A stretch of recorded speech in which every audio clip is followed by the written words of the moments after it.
Talk about that shift a little bit. Why are we seeing more and more states legalize it for medicinal purposes? We're talking about cannabis, marijuana, even recreational now. Why is it going so fast, and what are the benefits that are maybe leading to these states doing this? The benefits in terms of health benefits. Yeah, I think the reason that this thing is moving so quickly is I think that people are now getting out of their old prohibition mentality regarding marijuana and medical cannabis. I think that the politics has been based on misinformation and lies and untruth about the safety of this product, of this material. It's relatively safe, and when you talk about safety, you always have to talk in relative terms. There's no such thing as absolute safety. Even water, you can drink too much water, and it's called drowning, I think. So everything has its limits, and everything has to be seen with some degree of relative safety. And with the medical cannabis issue, there's more and more anecdotal information coming from parents of children who have intractable diseases in which certain kinds of pain and other issues are involved that are seeing benefit in their children through medical cannabis. Now, I don't know about you, but as any parent only wants the best for their children. And if somebody has a child that is afflicted with some type of disease, this is a nightmare for a parent. So you saw on something like Sanjay Gupta in August, I believe, of 2013, maybe September, on CNN had a 1-hour documentary called Weed.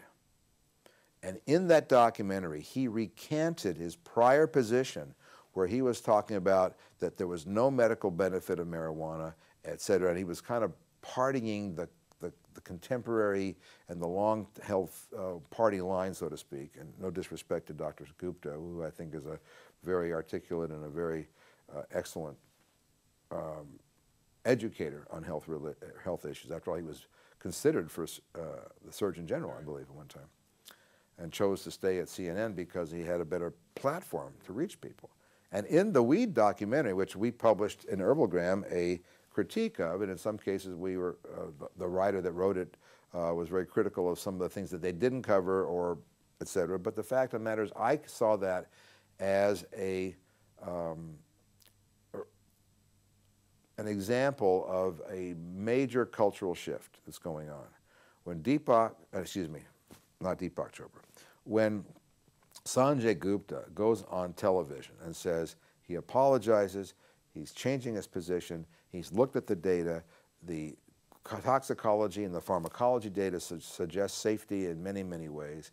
The benefits of reducing or eliminating intractable pain, the benefits for people who are MS patients and others, not to mention the one that was used primarily initially, which was just as an adjunct to chemotherapy to reduce or prevent nausea, which in and of itself, would be adequate to justify it for many, many people, because when chemotherapy patients can't even eat a meal and keep it down, or don't want to eat because they're nauseous and have a hard time eating food orally, which is what they should be doing, and increasing, getting proper nutrition, and using medical marijuana for allaying or preventing that nausea is a no-brainer. And by the way, here's the story behind this, how that got started. There was a book written, I think, in 1972 or sometime in the middle 70s, called Marijuana Reconsidered, by a gentleman named Dr. Lester Grinspoon, medical doctor at Harvard. And apparently, as I remember the story, it's been a long time since I read it, he was taking his son, who I think was a teenage son who had leukemia or some kind of cancer, to his weekly chemo session. And on the way back, the son says, "Hey, Dad, let's stop and get a sub sandwich. I'm hungry." And Dr. Grinspoon, who's a physician, says, "Since when are you hungry after a chemo session?" And the kid acknowledges that somehow he'd gotten a hold of some pot and he smoked a joint or smoked a part of a joint before he went to the session. And Dr. Grinspoon, then puts 2 and 2 together and comes up with 5 or 6, saying, wait a minute, if my son doesn't have nausea this one time with the admitted use of pot, well, maybe there's some connection here. And that's where it started a lot of the medical investigation into marijuana as a preventive for chemotherapy-induced nausea, which has so much implications for cancer patients.